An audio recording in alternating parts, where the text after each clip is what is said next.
blessing today.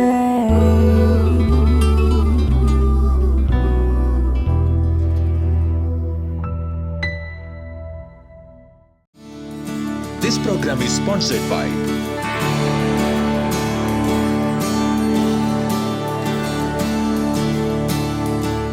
Welcome to blessing today. ഇന്നത്തെ ഈ programme നിങ്ങളുടെ ജീവിതത്തിലൊരു വലിയ അനുഗ്രഹമായി മാറട്ടെ. എല്ലാ ദിവസവും ബ്ലെസ്സിങ് ടുഡേ എപ്പിസോഡുകൾ കാണുന്നവരോട് പ്രത്യേകിച്ച് നന്ദി പറയുന്നു. ഓരോ ദിവസവും എപ്പിസോഡുകൾ സ്പോൺസർ ചെയ്യുന്നവരോട് നന്ദി പറയുന്നു. God loves you so much and he will reward you in a very abundant way. ഇന്നത്തെ സ്പോൺസർക്ക് വേണ്ടി നമുക്കെല്ലാവർക്കും ചേർന്ന് പ്രാർത്ഥിക്കാം. ഇന്ന് നമുക്കുള്ളൊരു എക്സ്ക്ലൂസീവ് സ്പോൺസറാണ്. നമുക്ക് ഒരുമിച്ച് ചേർന്ന് പ്രാർത്ഥിക്കാം. കർത്താവെ, ബാംഗ്ലൂരിൽ നിന്നുള്ള വെൽവിഷർക്കായി ഞങ്ങൾ പ്രാർത്ഥിക്കുന്നു. ഭർത്താവിന് വേണ്ടി പ്രാർത്ഥിക്കുന്നു. കഴിഞ്ഞ 20 വർഷമായി തന്നെ അലട്ടുന്ന ഡയബറ്റീസിൽ നിന്നും അത് തൻ്റെ നെർവസ് സിസ്റ്റത്തൊക്കെ ബാധിച്ച് വിവിധ പ്രശ്നങ്ങളുണ്ടാക്കുന്ന ആ രോഗം യേശുവിൻ്റെ നാമത്തിൽ സൗഖ്യമാകാനായി ഞങ്ങൾ പ്രാർത്ഥിക്കുന്നു. അതുകൂടാതെ ബിസിനസ്സിൻ്റെ മേൽ കർത്താവ് അനുഗ്രഹങ്ങളെ പകരണമേ എന്നങ്ങോട് പ്രാർത്ഥിക്കുന്നു. മകൾക്ക് വേണ്ടി പ്രാർത്ഥിക്കുന്നു, മകന് വേണ്ടി പ്രാർത്ഥിക്കുന്നു. ഇരുവരെയും കർത്താവെ ദൈവിക ജ്ഞാനത്താൽ നിറയ്ക്കണമേ, പരിജ്ഞാനത്താൽ നിറയ്ക്കണമേ എന്ന് പ്രാർത്ഥിക്കുന്നു.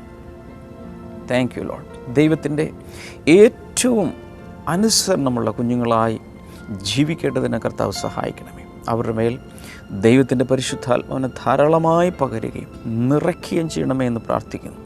അവർ ചെയ്യേണ്ടതെല്ലാം വളരെ സത്യസന്ധമായി ചെയ്ത് അവരുടെ ജീവിതം ദൈവേഷ്ടപ്രകാരം മുന്നിലേക്ക് കൊണ്ടുപോകേണ്ടതിന് അവരിരുവരെയും അനുഗ്രഹിക്കണമെന്ന് ഞങ്ങൾ ചേർന്ന് ഈ കുടുംബത്തെ അങ്ങയുടെ നാമത്തിൽ ലോകം എമ്പാടുമുള്ളവർ ഒരുമിച്ച് ചേർന്ന് ഈ സമയത്ത് അനുഗ്രഹിച്ചിരിക്കുന്നു. യേശുവിൻ്റെ നാമത്തിൽ തന്നെ ആമേൻ.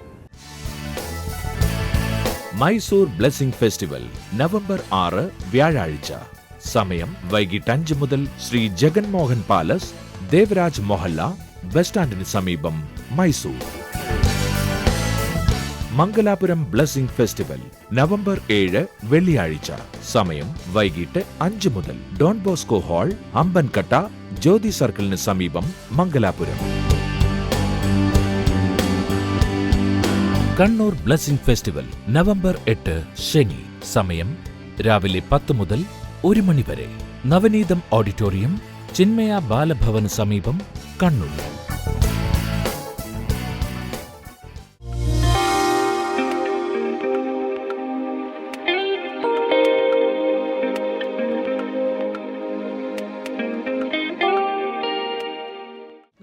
ഈ സഹോദരിയുടെ പേര് ലാലി എന്നാണ്. ആര്യൻകാവിൽ നിന്നാണ് ഈ സഹോദരി ഇവിടെ എത്തിച്ചേർത്തിരിക്കുന്നത്. 3 മാസങ്ങൾക്ക് മുൻപ് ഇവരുടെ തൊണ്ടയ്ക്ക് ഒരു വല്ലാത്തൊരു തടിപ്പ് പോലെ ഇവർക്ക് ഫീൽ ചെയ്തു. അകത്തായിരുന്നു, പക്ഷെ പുറമേ നിന്ന് തൊട്ടാൽ അത് തിരിച്ചറിയുമായിരുന്നു. അത് തടിപ്പ്, അതൊരു സാധാരണ തടിപ്പായിരുന്നില്ല. തനിക്ക് ഭക്ഷണം കഴിക്കാൻ വളരെയധികം ബുദ്ധിമുട്ടായിരുന്നു, വെള്ളം കുടിക്കാൻ പോലും ബുദ്ധിമുട്ടായിരുന്നു. കാര്യങ്ങൾ ശരിയായ രീതിയിൽ അത് താഴേക്ക് അങ്ങ് ഇറങ്ങുകയില്ലായിരുന്നു. അപ്പോൾ തന്നെ തൊണ്ടയ്ക്ക് ചില സമയത്ത് വല്ലാത്ത വേദനയും ഒക്കെ താൻ അനുഭവിച്ചിരുന്നു. തൻ്റെ കൂടെയുള്ള തൻ്റെ ബന്ധുക്കളും മിത്രങ്ങളും ഒക്കെ തന്നോട് പറഞ്ഞു, ഇത് തൈറോയിഡിൻ്റെ പ്രോബ്ലമാണ്, അതുകൊണ്ട് എത്രയും പെട്ടെന്ന് പോയിട്ട് ഡോക്ടറിൻ്റെ അടുക്കൽ കൊണ്ടുപോയി നിങ്ങൾ കാണിച്ചേ പറ്റുകയുള്ളൂ. പക്ഷേ പലപ്പോഴും താൻ പറയുന്നത് പല കാര്യങ്ങൾ ചെയ്യാനും വളരെയധികം അതുകൊണ്ട് ബുദ്ധിമുട്ടായിരുന്നു. തന്നെ ഇത് മാനസികമായിട്ട് വളരെയധികം തകർക്കുകയും വല്ലാത്തൊരു ഭയം തന്നെ പിടികൂടുകയും ചെയ്തു. അങ്ങനെ ഇരിക്കുകയാണ് നമ്മുടെ ബ്ലെസ്സിംഗ് ടുഡേ പ്രോഗ്രാമിൽ പ്രെയർ കോൾ സെൻറ്ററിൽ നിങ്ങളുടെ പ്രാർത്ഥനാ വിഷയങ്ങൾ വിളിച്ച് പ്രാർത്ഥിക്കാൻ വേണ്ടി ആവശ്യപ്പെട്ടുള്ള നമ്പർ കണ്ടത്. ഇവരങ്ങനെ തന്നെ ആ നമ്പറിലേക്ക് വിളിച്ചു. അവിടെ നിന്ന് ഒരു സഹോദരിയാണ് ഫോൺ എടുത്തത്. ആ ഫോൺ എടുത്ത സഹോദരി ഇവരോട് പറഞ്ഞു, യേശു കർത്താവ് നിങ്ങളെ സൗഖ്യമാക്കിയിരിക്കുകയാണ്, ധൈര്യമായിട്ട് മുന്നോട്ട് പോയിക്കൊള്ളാൻ പറഞ്ഞു. അപ്പോൾ അന്ന് പ്രാർത്ഥിച്ചു കഴിഞ്ഞപ്പോൾ ഇവരുടെ മനസ്സിലേക്ക് ഒരു വലിയൊരു സമാധാനമുണ്ടായി. അന്ന് രാത്രിയിൽ ഇവർ പ്രാർത്ഥിക്കുമ്പോൾ, എൻ്റെ യേശുവേ നീ എന്നെ സൗഖ്യമാക്കിയിരിക്കുന്നു എന്ന് പറഞ്ഞിട്ട് നമ്മുടെ പ്രെയർ ഡയറി കൂടെ തുറന്നു വെച്ചിരുന്നിട്ട് ഇവർ പ്രാർത്ഥിക്കാനായി തുടങ്ങി. പിറ്റേ ദിവസം രാവിലെ നടന്ന അത്ഭുതം ഇതായിരുന്നു. അവരുടെ തൊണ്ടയ്ക്കകത്ത് ആ തടിപ്പോടെ നിന്ന് നിന്നിരുന്ന ആ എന്തോ ഒരു വസ്തു അത് താഴേക്ക് തനിയെ ഇറങ്ങി താഴേക്ക് പോവുകയും പിന്നീട് കൈകൊണ്ട് തൊട്ട് നോക്കിയപ്പോൾ ആ തൊണ്ടയിൽ ആ തടുപ്പ് കാണാത്ത വിധത്തിലാവുകയും ചെയ്തു. തുടർന്ന് താൻ ഭക്ഷണം കഴിച്ചു നോക്കി, തനിക്കൊരു പ്രശ്നവുമില്ല. വെള്ളം കുടിച്ചു നോക്കി, തനിക്കൊരു പ്രശ്നവുമില്ല. കഴിഞ്ഞ 3.5 മാസമായിട്ട് ഒരു പ്രശ്നവും ഇല്ലാത്ത വിധത്തിൽ കർത്താവ് തന്നെ സൗഖ്യമാക്കി. അനുഭവം മാത്രം ഒന്ന് പറയാമോ? ഇവിടെ ഇങ്ങനെ താഴേക്ക് ഇറങ്ങി എന്ന് പറഞ്ഞില്ലേ, എന്താ തോന്നുന്നു? തലേന്ന് രാത്രി ബ്ലെസ്സിൻ്റെ ഞാൻ വിളിച്ച് പറഞ്ഞു, അപ്പോഴും പ്രാർത്ഥിച്ച്, അപ്പോഴും പറഞ്ഞ് ഒന്നുകൊണ്ടും വിഷമിക്കേണ്ട സഹോദരി, പ്രാർത്ഥിച്ചാൽ വിശ്വസിച്ച് പ്രാർത്ഥിച്ച ഒരു കുഴപ്പം ഉണ്ടാവത്തില്ല, അത് ദൈവം മാറ്റി തരുമെന്ന് പറഞ്ഞു. ഹല്ലേലൂയ! എത്ര പേർക്ക് സന്തോഷമുണ്ട്? കൈകൾ ഉയർത്തിപ്പിടിച്ച് കർത്താവിന് നന്ദി പറയാം. കർത്താവെ, ഈ രോഗസൗഖ്യങ്ങൾക്കായി ഞങ്ങൾ നന്ദി പറയുന്നു. അതോടൊപ്പം ഈ സാക്ഷ്യം കാണുമ്പോൾ അകത്ത് ആരെല്ലാം വിശ്വസിക്കുന്നു അവരിലെല്ലാം വലിയ വിടുതലുകളും അനുഗ്രഹങ്ങളും രോഗസൗഖ്യങ്ങളും ഇപ്പോൾ തന്നെ നടക്കട്ടെ. കർത്താവ് അങ്ങനെ ചെയ്തതിനാൽ നന്ദി. യേശുവിൻ നാമത്തിൽ തന്നെ ആമേൻ.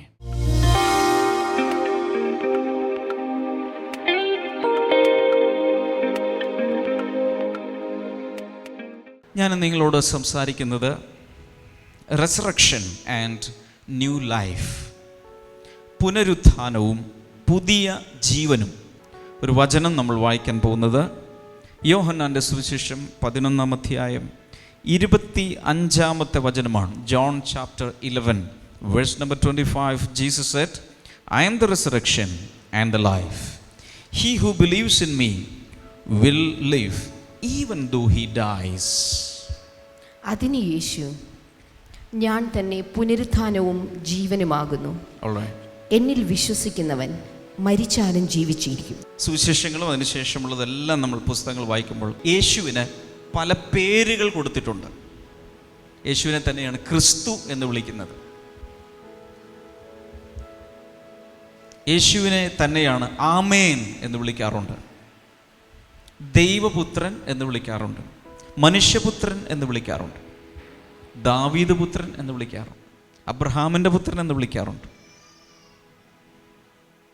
എന്നാൽ യേശുവിൻ്റെ 300-ലധികം അതുപോലുള്ള പേരുകൾ പുതിയ നിയമത്തിലും പഴയ നിയമത്തിലെല്ലാം എഴുതിയിട്ടുണ്ട്. അതിലൊരു പേരാണ് പുനരുത്ഥാനം.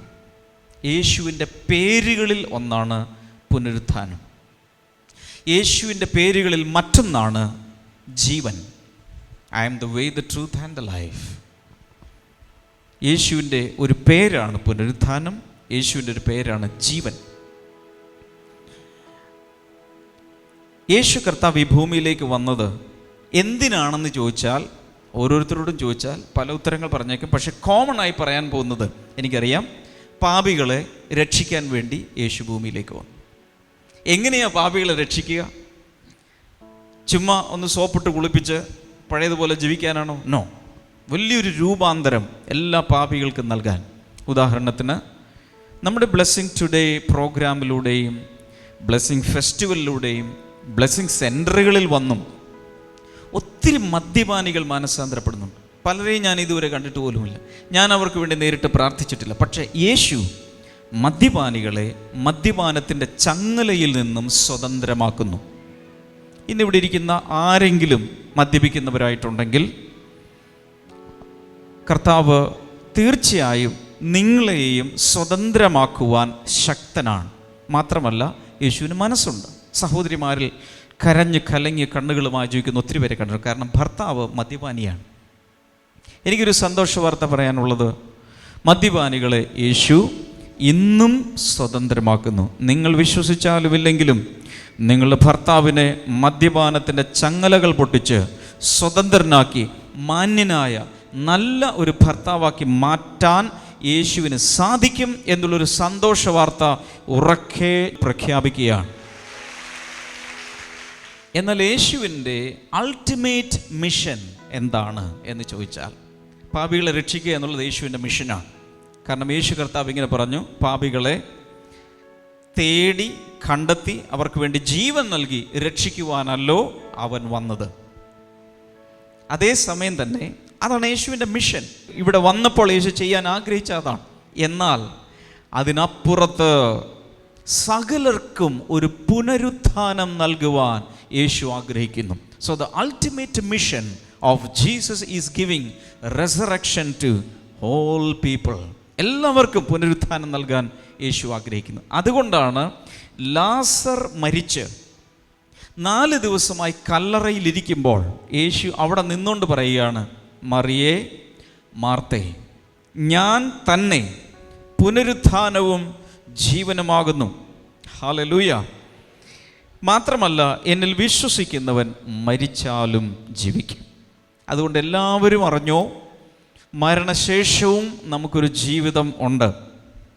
കർത്താവിൽ വിശ്വസിക്കുകയാണെങ്കിൽ അവനോട് കൂടെ ഉയർത്തെഴുന്നേറ്റ് സ്വർഗത്തിലുള്ള ഒരു ജീവിതം കർത്താവ് നമുക്ക് വേണ്ടി വെച്ചിട്ടുണ്ട്.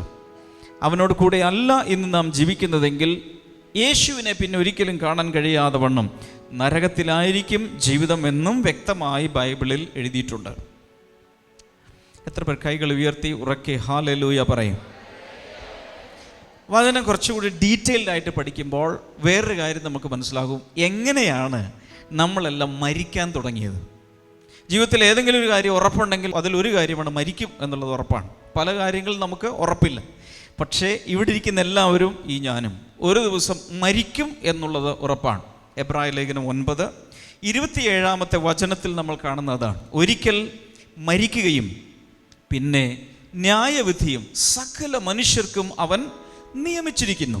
അതുകൊണ്ട് ഒരു ദിവസം നാം എല്ലാവരും മരിക്കും, ഉറപ്പാണ്. എന്നാൽ ബൈബിൾ പറയുന്നു ആദാമിൽ നാം എല്ലാവരും മരിക്കുന്നു. അതെല്ലാവരും ഒന്ന് ചേർന്ന് പറയാമോ? ആദാമിൽ നാം എല്ലാവരും മരിക്കും. അതെന്താ അങ്ങനെ പറയാൻ കാരണം? ആദാം മുഖാന്തരമാണ് പാപവും മരണവും ഈ ലോകത്തിലേക്ക് പ്രവേശിച്ചത്. ആദ്യ മനുഷ്യനായ ആദാമിലൂടെ പാപവും മരണവും ഈ ലോകത്തിലേക്ക് പ്രവേശിച്ചു. അതുകൊണ്ട് നിങ്ങൾ ഇനി അടുത്തതായി ആരെങ്കിലും ഒരാൾ മരിച്ചു എന്ന് പറഞ്ഞൊരു വാർത്ത, മരണവാർത്ത, അങ്ങേലെ ഇന്ന ആൾ മരിച്ചു എന്നാരെങ്കിലും പറഞ്ഞാൽ ഉടനെ ഓർക്കണം, ആ മനുഷ്യൻ ആദാമിൽ മരിച്ചു. Hello hello hello hello. നിങ്ങളുടെ പിതാവ്, എൻ്റെ പിതാവ് ജീവിച്ചിരിപ്പില്ല, നിങ്ങളുടെ പലരുടെയും പിതാക്കന്മാരോ അമ്മമാരോ ഒക്കെ മരിച്ചവർ പലരും കാണും. ഓർക്കുക, അവരെല്ലാം എങ്ങനെ മരിച്ചു? ആദാമിൽ മരിച്ചു. പറയാമോ? ഉറക്കെ പറയും. മരിക്കുന്നവരെല്ലാം ആദാമിൽ മരിക്കുന്നു. എന്നാൽ അതിനുശേഷം ബൈബിൾ പറയുന്നത്, എന്നാൽ നാം എല്ലാവരും ക്രിസ്തുവിൽ ഉയർത്തെഴുന്നേൽക്കും. ഹല്ലേലൂയ. അതുകൊണ്ട് ക്രിസ്തുവിന് വേറൊരു പേര് കൂടെ ഉണ്ട്, ഒടുവിലത്തെ ആദാം. പറയാമോ? ഒടുവിലത്തെ ആദാം. ഒന്നാമത്തെ ആദാമുണ്ട്, ഇനി ഏതാദാമുണ്ട്? ഒടുവിലത്തെ ആദാമുണ്ട്. ഒടുവിലത്തെ ആദാമാണ് ക്രിസ്തു. ഇടത്തെ കര ഇങ്ങനെ ഉയർത്തിപ്പിടിച്ചുകൊണ്ട് പറയുക, ആദാമിൽ എല്ലാവരും മരിക്കുന്നു. അതവിടെ പിടിച്ചോ. എന്നിട്ട് വലത്തെ കൈ ഉയർത്തിട്ട് പറയുക, ക്രിസ്തുവിൽ എല്ലാവരും ഉയർത്തെഴുന്നേൽക്കുന്നു. ഉറക്കെ പറയാമോ? കൈ താഴെയിടാം. അതുകൊണ്ട് യേശുവിൻ്റെ പേരാണ് ഒടുവിലത്തെ ആദാം. ഹല്ലേലൂയ. ഇതെല്ലാം നിങ്ങൾക്ക് 1 കൊരിന്ത്യർ 15 ഒക്കെ നിങ്ങൾക്ക് ഈ ഭാഗങ്ങൾ വായിക്കാൻ കഴിയും. കുറിച്ചു വയ്ക്കണം. പിന്നീട് വിശദമായി നിങ്ങൾ തന്നെ വ്യക്തിപരമായി കർത്താവിൻ്റെ പാദത്തിലിരുന്ന് ഈ തിരുവചനങ്ങൾ ഡീറ്റെയിൽഡായിട്ട് പഠിക്കണം. ഞാൻ നിങ്ങൾക്ക് ജസ്റ്റ് ഒരു ഇൻഫർമേഷൻ തന്നിട്ട് പോവുകയാണ്. യേശു ഈ ഭൂമിയിലേക്ക് വന്നത് എല്ലാവർക്കും ജീവൻ നൽകാൻ വേണ്ടിയാണ്, എല്ലാവർക്കും ഒരു ഉയർപ്പ് നൽകാൻ വേണ്ടിയാണ്. അതാണ് അൾട്ടിമേറ്റ്ലി, ആത്യന്തികമായി യേശുവിൻ്റെ ദൗത്യം. എല്ലാവർക്കും ഒരു ഉയർപ്പ് നൽകുക, പുനരുത്ഥാനം നൽകുക. മനുഷ്യനുണ്ടായ കാലം തുടങ്ങി എല്ലാവർക്കും ഒരു ആഗ്രഹമുണ്ട്, മൃതസഞ്ജീവനി എന്ന് പറയുന്നൊരു സാധനം കണ്ടുപിടിക്കണം. കേട്ടിട്ടുണ്ടോ മൃതസഞ്ജീവനി? മൃതസഞ്ജീവനി എന്ന് പറഞ്ഞാൽ മരിക്കാതെ എന്നേക്കും ജീവിച്ചിരിക്കേണ്ടതിനുള്ള ഒരു ഔഷധം. ഹലോ. മരിക്കാതെ, ഒരിക്കലും മരിക്കാതെ എപ്പോഴും ജീവിക്കാനുള്ളൊരു മരുന്നുണ്ടെങ്കിൽ അതിൻ്റെ പേരാണ് മൃതസഞ്ജീവനി. ഇതിനു വേണ്ടി എല്ലാവരും ഇങ്ങനെ ശ്രമിച്ചുകൊണ്ടിരിക്കുകയാണ്, ശാസ്ത്രലോകം മുഴുവൻ. കാരണം എത്ര വലിയ ശാസ്ത്രജ്ഞനാണെങ്കിലും ഒരു ദിവസം അയാളുടെ കബറടക്കം നടക്കിയേ പറ്റൂ. അതുകൊണ്ട് എങ്ങനെയെങ്കിലും മരിക്കാതിരിക്കുവാനുള്ള ഒത്തിരി ചക്രവർത്തിമാർ അതിനുവേണ്ടി ശ്രമിച്ചിട്ടുണ്ട്. എന്തിനു പറയുന്നു? ഈജിപ്തിലെ ഫറവോ ചക്രവർത്തിമാർ, ഈജിപ്തിലെ പിരമിഡുകൾ നിങ്ങൾക്കറിയാമല്ലോ, ചിത്രത്തിൽ കണ്ടിട്ടുണ്ട്, നേരിട്ട് കണ്ടിട്ടുണ്ട് പലരും. അതിനകത്തൊക്കെ ഇരിക്കുന്നത് അവിടെയുള്ള ഫറവോമാരുടെ ഡെഡ് ബോഡീസാണ്. ആയിരക്കണക്കിന് വർഷങ്ങളായി എംബാം ചെയ്ത് കേടുകൂടാതെ സൂക്ഷിച്ചു വച്ചിരിക്കുകയാണ്. കാരണം അവർക്കൊരു വിശ്വാസമുണ്ട്, എന്നെങ്കിലുമൊക്കെ ഇത് ഉയർത്തെഴുന്നേറ്റ് വരുമ്പോൾ ആ ശവകുടീരത്തിനകത്ത് അന്ന് ജീവിക്കാൻ ആവശ്യമുള്ള ഗോതമ്പ്, എണ്ണ, അന്ന് ജീവിക്കാൻ ആവശ്യമുള്ള ധാന്യങ്ങൾ പലതും കൊണ്ടുപോയി അതിനകത്ത് വെച്ചിരിക്കുകയാണ്. കാരണം അവർ ചിന്തിച്ചിരിക്കുന്നത് ഇങ്ങനെ, എന്നെങ്കിലുമൊക്കെ മരിച്ചവരെ ഉയർപ്പിക്കാനുള്ള ഒരു മരുന്ന് കണ്ടുപിടിക്കും, അന്ന് ഇവരെഴുന്നേൽക്കുമ്പോൾ ഇതൊക്കെ തിന്ന് ജീവിക്കാം. ഞാൻ പറയുന്ന എത്ര പേർക്ക് മനസ്സിലാകുന്നുണ്ട്? ഉറക്കി ഒരു ഹല്ലേലൂയ പറയാമോ? കൂടുതൽ ശക്തമായ ഹല്ലേലൂയ പറയാമോ? കൈകൾ അടിച്ചുകൊണ്ട് ഹല്ലേലൂയ പറയാമോ? ഉച്ചത്തിൽ ഹല്ലേലൂയ. ചുരുക്കി പറഞ്ഞ ലോകചരിത്രം മുഴുവൻ എങ്ങനെയെങ്കിലും മരിക്കാതിരിക്കാൻ, അഥവാ മരിച്ചു പോയാൽ അയാളെ ഉയർപ്പിക്കാനുള്ള ഒരു മരുന്ന് കണ്ടുപിടിച്ചാൽ നമ്മൾ രക്ഷപ്പെട്ടു. അതിനുവേണ്ടി ശ്രമിക്കുമ്പോൾ യേശു വന്നു നിന്നിട്ട് പറയുകയാണ്, മക്കളെ, പുനരുത്ഥാനവും ജീവനും ഞാനാകുന്നു. എന്നിൽ വിശ്വസിച്ചാൽ അവൻ മരിച്ചാലും ജീവിക്കും. ഞാനാണ് മൃതസഞ്ജീവനി. മനസ്സിലാവുന്നുണ്ടോ? വേറെ മരുന്ന് കൂട്ടുണ്ടാക്കാൻ നിൽക്കണ്ട. ഞാനാണ് മരിച്ചവർക്ക് ജീവൻ നൽകുന്നവൻ. ഇത് തെളിയിക്കാൻ വേണ്ടി കർത്താവ് ചില കാര്യങ്ങൾ ചെയ്തു. 3 വ്യക്തികളെ യേശു ഉയർത്തെഴുന്നേൽപ്പിച്ചു. അറിയാമല്ലോ, നിങ്ങൾ കേട്ടിട്ടുണ്ട്. ലാസറെ ഉയർത്തെഴുന്നേൽപ്പിച്ചത് നിങ്ങൾക്കറിയാം. യായിറോസിൻ്റെ മകളെ ഉയർത്തെഴുന്നേൽപ്പിച്ചത് നിങ്ങൾക്കറിയാം. നയീൻ പട്ടണത്തിലൊരു വിധവയുടെ മകനെ ഉയർത്തെഴുന്നേൽപ്പിച്ചത് നിങ്ങൾക്കറിയാം. അതുകൂടാതെ ഇതൊന്നിലും വിശ്വാസമില്ലെങ്കിൽ യേശു അങ്ങ് മരിച്ചു, എന്നിട്ട് 3-ാം ദിവസം ഉയർത്തെഴുന്നേറ്റ് കാണിച്ചു. ഇതുപോലെ നിങ്ങളും ഒരു ദിവസം ഉയർത്തെഴുന്നേൽക്കും. ഹല്ലേലൂയ. ഈ ശാസ്ത്രലോകം മുഴുവൻ ഇനി കണ്ടുപിടിക്കാൻ നിൽക്കണ്ട. എന്ത് ചെയ്താൽ മതി? യേശുവിനെ കണ്ടുപിടിച്ചാൽ മരിച്ചവർക്ക് എഴുന്നേൽക്കാം. ഹല്ലേലൂയ. അതിൻ്റെ ഒരു സാമ്പിൾ കാണിച്ചതാണ് യേശു. ലാസറിൻ്റെ കല്ലറയുടെ മുമ്പിൽ നിന്നിട്ട് പറഞ്ഞു, ഞാനാണ് പുനരുത്ഥാനവും ജീവനും, എന്നിൽ വിശ്വസിക്കുന്നവൻ മരിച്ചാലും ജീവിക്കുക. സാമ്പിൾ വേണമെങ്കിൽ പിടിച്ചോ. യേശു അവിടെ ലാസറുടെ കല്ലറയുടെ മുമ്പിൽ നിന്നിട്ട് പറഞ്ഞു, ലാസറേ കം ഔട്ട്. അവിടെ പറയുന്ന മരിച്ചവൻ, അന്നത്തെ കാലത്തെ ശവസംസ്കാരം ഇവിടെ നടക്കുന്നത് പോലെ ഒരു വെള്ള ഷർട്ടും വെള്ള മുണ്ട് കുടിപ്പിച്ചൊരു കറുത്ത ഷൂസ് വിട്ട് ഒരു പെട്ടിയുടെ അകത്താക്കി കുഴിച്ചിടുന്ന പരിപാടിയൊന്നല്ല ഉള്ളത്. കല്ലറയുടെ അകത്ത് ശരീരം മുഴുവൻ എംബാം ചെയ്ത് റൂമാലുകൾ കൊണ്ട് ചുറ്റി ചുറ്റി ചുറ്റി ചുറ്റി ചുറ്റി ചുറ്റി ഒരു ക്യാപ്സൂൾ പരുവത്തിലാക്കി അവിടെ കൊണ്ട് വെക്കുക പതിവ്. അവിടെ പറയുന്നത് ഉരുണ്ട വൃത്താകൃതിയുള്ള കല്ല് ഉരുട്ടി മാറ്റിക്കഴിഞ്ഞപ്പോൾ ഗുഹാമുഖത്ത് നിന്നും ലാസർ മുഴുവൻ, ശരീരം മുഴുവൻ തുണിക്കെട്ടുവോടുകൂടെ തന്നെ ചാടി ചാടി ചാടി ചാടി ചാടി പുറത്തേക്ക് വന്നു. യേശു പറഞ്ഞു, അയാളുടെ കെട്ടഴിച്ച് വിട്ടേക്കാൻ പറഞ്ഞു. ഹലോ, ആ ശവശീല മുഴുവൻ അഴിച്ച് അയാളെ വെറുതെ വിട്ടേക്കാൻ പറഞ്ഞു. ലോകത്തോട് മുഴുവൻ യേശു വിളിച്ചു പറഞ്ഞു, ഞാനാകുന്നു പുനരുത്ഥാനവും ജീവനും. എന്നിൽ വിശ്വസിക്കുന്നവൻ ഈ ലാസർ ജീവിച്ചതുപോലെ ഇവൻ പോകുന്നത് കണ്ടോ? 4 ദിവസം കഴിഞ്ഞിട്ടാണ് പോകുന്നത്. 4 ദിവസത്തെ മരണത്തിൻ്റെ അവസ്ഥയ്ക്ക് ശേഷം ഇതാ ജീവിച്ച് വീണ്ടും പോവുകയാണ്. ഞാൻ വിശ്വസിക്കുന്നു അതിന് ശേഷം ലാസർ കല്യാണം കഴിച്ച് മക്കളുണ്ടായി കുടുംബജീവിതമെല്ലാം കഴിഞ്ഞ് ഒരു പക്ഷേ കൊച്ചുമക്കളെയൊക്കെ കൊണ്ട് വീണ്ടും മരിച്ചു. പക്ഷേ യേശു തെളിയിച്ചു, എന്നിൽ വിശ്വസിക്കുന്നവൻ ഇതുപോലെ വീണ്ടും ജീവിക്കും. ബ്ലെസ്സിങ് ഫെസ്റ്റിവൽ പങ്കെടുത്തുകൊണ്ടിരിക്കുന്ന ദൈവത്തിൻ്റെ കുഞ്ഞുങ്ങളോട് എനിക്ക് പറയാനുള്ളത്, ക്യാൻസറാണോ? യേശുവിനെ സുഖപ്പെടുത്താൻ കഴിയും. അൾസറാണോ? യേശുവിനെ സുഖപ്പെടുത്താൻ കഴിയും. ട്യൂമറാണോ? യേശുവിനെ സുഖപ്പെടുത്താൻ കഴിയും. എയ്ഡ്സ് ആണോ? ഇബോളയാണോ? യേശുവിനെ സുഖപ്പെടുത്താൻ കഴിയും. അത്ഭുതങ്ങൾ പ്രവർത്തിക്കണോ? യേശുവിന് ചെയ്യാൻ കഴിയും. എന്നാൽ ഏറ്റവും വലുത് ഇതൊന്നും അല്ല. അത്ഭുതങ്ങളും അത്ഭുത രോഗസൗഖ്യങ്ങളൊക്കെ നമ്മുടെ ഇടയിൽ യേശു പ്രവർത്തിക്കുന്നത് ജനത്തെ ആകർഷിക്കാൻ വേണ്ടി മാത്രമാണ്. ചിലപ്പോൾ മെഡിക്കൽ കോളേജിൽ പോയാലും ഹോമിയോ ഡോക്ടറെ കണ്ടാലും ഇതൊക്കെ മാറിയെന്നിരിക്കും. പക്ഷേ യേശുവിൻ്റെ ആത്യന്തികമായ ഉദ്ദേശം മരണത്തിന് അധീനമായ ഈ ശരീരത്തിൽ നിന്ന് നമ്മെ വീണ്ടെടുത്ത് നിത്യകാലം അവനോട് കൂടെ എന്നും എന്നേക്കും പിതാവിൻ്റെ ഭവനത്തിൽ ജീവിക്കാൻ വേണ്ടി ഒരു അവസരം തരിക എന്നുള്ളതാണ് യേശുവിൻ്റെ ഉദ്ദേശം. മനസ്സിലായവർ മാത്രം കൈയടിക്കുക. പുനലൂർ ബ്ലെസ്സിങ് ഫെസ്റ്റിവൽ പങ്കെടുക്കുന്ന ബാൽക്കണിയിലുള്ളവർ, താഴെയുള്ളവർ, എല്ലായിടത്തുമുള്ളവരോട് ഒരു ചോദ്യം: എത്ര പേർക്ക് അതിന് താല്പര്യമുണ്ട്? രോഗസൗഖ്യം എല്ലാവർക്കും വേണം. പിടിച്ചോ, നോ പ്രോബ്ലം, വാങ്ങിച്ചോ, സാക്ഷ്യം പറഞ്ഞു, ലോകം മുഴുവൻ അത് കേൾക്കട്ടെ. എന്നാൽ പാപത്തിൽ നിന്നും മരണത്തിൽ നിന്നും വീണ്ടെടുക്കപ്പെട്ട് ദീർഘദൃഷ്ടിയുള്ളൊരു വ്യക്തിയായി യേശുവിനോടുകൂടെ നിത്യകാല ഇനി ഒരിക്കലും മരിക്കാതെ എന്നും എന്നേക്കും ജീവിച്ചിരിക്കാൻ താല്പര്യമുള്ളവർ രണ്ട് കൈകളും ഉയർത്തി എന്നെ കാണിക്കണ്ട, യേശുവിനെ കാണിക്കുക. കർത്താവേ, ആ നിത്യജീവൻ എനിക്ക് വേണം, ആ പുനരുത്ഥാനം എനിക്ക് വേണം. പറഞ്ഞോ. ഹല്ലേലൂയ. ഉറക്കെ പറഞ്ഞോ: യേശുവേ, അങ്ങയുടെ പുനരുത്ഥാനം എനിക്ക് വേണം. യേശുവേ, അങ്ങയുടെ നിത്യജീവൻ എനിക്ക് വേണം. ഹല്ലേലൂയ.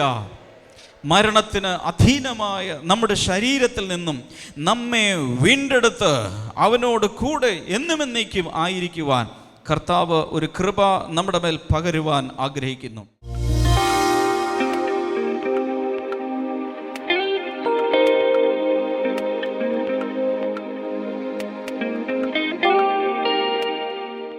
ഈ സമയത്ത് നമുക്ക് ഒരുമിച്ച് ചേർന്ന് പ്രാർത്ഥിക്കാം. കർത്താവ് നമ്മുടെ പ്രാർത്ഥന കേൾക്കും എന്നുള്ള വിശ്വാസത്തോടെ പ്രാർത്ഥിക്കാം.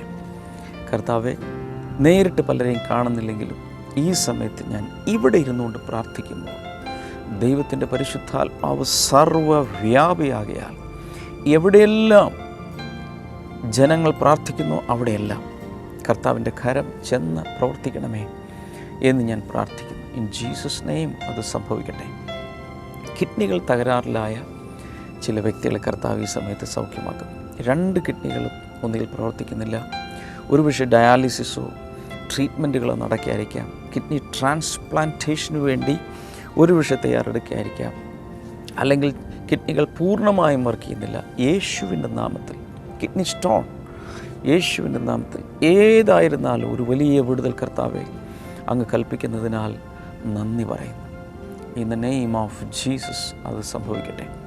കുഞ്ഞുങ്ങളില്ലാതെ പ്രയാസപ്പെടുന്ന ദമ്പതികൾക്ക് വേണ്ടി ഞാൻ പ്രാർത്ഥിക്കുമ്പോൾ തന്നെ അതിലെ തകരാറുകൾ, ചിലർക്ക് തൈറോയിഡ് പ്രശ്നം മൂലം പ്രഗ്നൻ്റ് ആകാൻ കഴിയാത്തവരുണ്ട്. ചിലർ ഭർത്താക്കന്മാരെ കായ്ക്കാൻ പ്രയാസം, ചില സഹോദരിമാരെ ഫലോപ്പിയൻ ട്യൂബിനായിരിക്കാം പ്രശ്നം. എവിടെയാണെങ്കിലും എന്ത് പ്രശ്നമാണെങ്കിലും കർത്താവിന് പരിഹരിക്കാൻ കഴിയാത്തതായി ഒന്നുമില്ല. യേശു കർത്താവിൻ്റെ നാമത്തിൽ കുഞ്ഞുങ്ങളില്ലാത്ത ദമ്പതികൾക്കായി ഞങ്ങൾ പ്രാർത്ഥിക്കുമ്പോൾ ഒരത്ഭുതം കർത്താവെ അങ്ങവിടെ ചെയ്യണമേ എന്ന് പ്രാർത്ഥിക്കുന്നു. Thank you Lord. ദൈവികമായ അനുഗ്രഹങ്ങൾ ആ ദാമ്പത്യ ജീവിതത്തിൽ ഉണ്ടാകട്ടെ. Thank you father. രോഗികൾക്ക് വേണ്ടി പ്രാർത്ഥിക്കുന്നു. ആസ്മ രോഗം യേശുവിൻ്റെ നാമത്തിൽ ഇപ്പോൾ സൗഖ്യമാകട്ടെ. പൈൽസ് രോഗം, മൂലക്കുരു ബാധിച്ച് പ്രയാസപ്പെടുന്നവർ യേശുവിൻ്റെ നാമത്തിൽ ഇപ്പോൾ ആ പ്രയാസങ്ങളിൽ നിന്ന് അവർ പുറത്തു വരട്ടെ.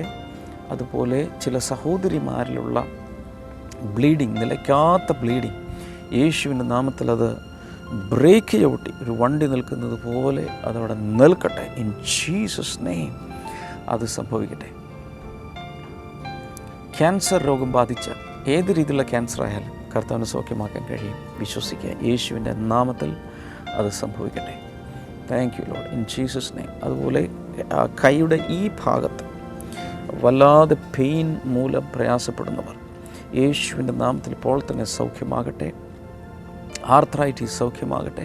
അനുബന്ധ രോഗങ്ങൾ സൗഖ്യമാകട്ടെ. Thank you Lord. കർത്താവിൻ്റെ വിടുതലുകൾ ഇപ്പോൾ പകരുന്നതിനാൽ നന്ദി പറയുന്നു. കുസുമം എന്നു പേരുള്ളൊരു സഹോദരിയെ പ്രത്യേകിച്ച് കുസുമം ഇപ്പോൾ കർത്താവ് തൊടുന്നു. In Jesus name. 2-3 രോഗങ്ങൾ മൂലം വല്ലാതെ പ്രയാസപ്പെടുന്ന ആ സഹോദരിയെ കർത്താവ് സൗഖ്യമാക്കുന്നു. ഏത് കുസുമമാണെന്ന് ചോദിച്ചാൽ പ്രത്യേകിച്ച് ഞാനിത് പറയുന്ന സമയത്ത് ശരീരം മുഴുവൻ വല്ലാതെ വിയർക്കുന്നുണ്ട്. അതാണൊരടയാളം. യേശുവിൻ്റെ നാമത്തിൽ ആ ഒരു വലിയ സൗഖ്യ ശരീരത്തിൽ പ്രവർത്തിച്ചുകൊണ്ടിരിക്കുകയാണ്. ഇൻ ജീസസ് നെയിം അത് സംഭവിക്കട്ടെ. പ്രയാസം എന്താണെങ്കിലും പ്രശ്നം എന്താണെങ്കിലും ഇപ്പോൾ ഈ സ്ക്രീനിലേക്ക് കൈനീട്ടി പിടിച്ചുകൊണ്ട് പ്രാർത്ഥിക്കുക. ദൈവിക വിടുതൽ കർത്താവെ അങ്ങ് പകരുന്നതിനാൽ നന്ദി. എല്ലാ മഹത്വം ഞങ്ങൾ അങ്ങേക്ക് അർപ്പിക്കുന്നു യേശുവിൻ നാമത്തിൽ. ആമേൻ. ഇന്ന് നാളെയുമുള്ള ബ്ലെസ്സിങ് ഫെസ്റ്റിവലിൽ പ്രത്യേകിച്ച് ക്ഷണിക്കുന്നു. തീർച്ചയായും വരണം. ബ്ലെസ്സിങ് ടുഡേയെക്കുറിച്ച് കേട്ടിട്ടില്ലാത്ത ചിലരോടെങ്കിലും ബ്ലെസ്സിങ് ടുഡേയെക്കുറിച്ച് ഇന്ന് തന്നെ പറയാം, അവരോട് കാണാൻ അഭ്യർത്ഥിക്കുക. കൂടാതെ ബ്ലെസ്സിങ് ടുഡേയിൽ നിന്നുള്ള പുസ്തകങ്ങൾ, എൻ്റെ പ്രാർത്ഥന ഡയറി, ആശിഷുമാരി, സെർമൺ നോട്ട് കീപ്പർ, ആരാധന ഗീതങ്ങൾ തുടങ്ങി വിദ്യാർത്ഥികൾക്ക് വേണ്ടി എഴുതപ്പെട്ട ഇംഗ്ലീഷിലും മലയാളത്തിലും എഴുതപ്പെട്ട വിന്നേഴ്സ് ഫാക്ടറി, ഇതെല്ലാം നിങ്ങൾക്ക് അവൈലബിൾ ആണ്. നിരവധി CD-കൾ, ദൈവിക സന്ദേശങ്ങളുടെ CD-കൾ അവൈലബിൾ ആണ്. സ്ക്രീൻ നമ്പറിൽ വിളിച്ച് ആവശ്യപ്പെടാം. കർത്താവ് ഒത്തിരി അനുഗ്രഹിക്കട്ടെ. നാളെ നമുക്ക് വീണ്ടും കാണാം. God bless you. By.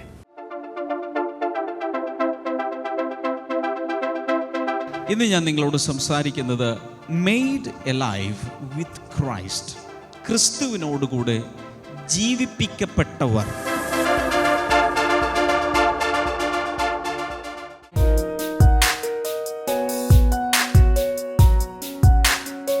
Welcome back to Bible and you. ഇന്നത്തെ ചോദ്യം ഇതാണ്: ഏത് മൃഗമാണ് പുല്ലില്ലാകയാൽ കുട്ടിയെ ഉപേക്ഷിക്കുന്നത്? Which animal abandons its young because there was no grass? Options: A. മുയൽ, B. കുഞ്ഞാട്, C. മാൻ, D. പശു.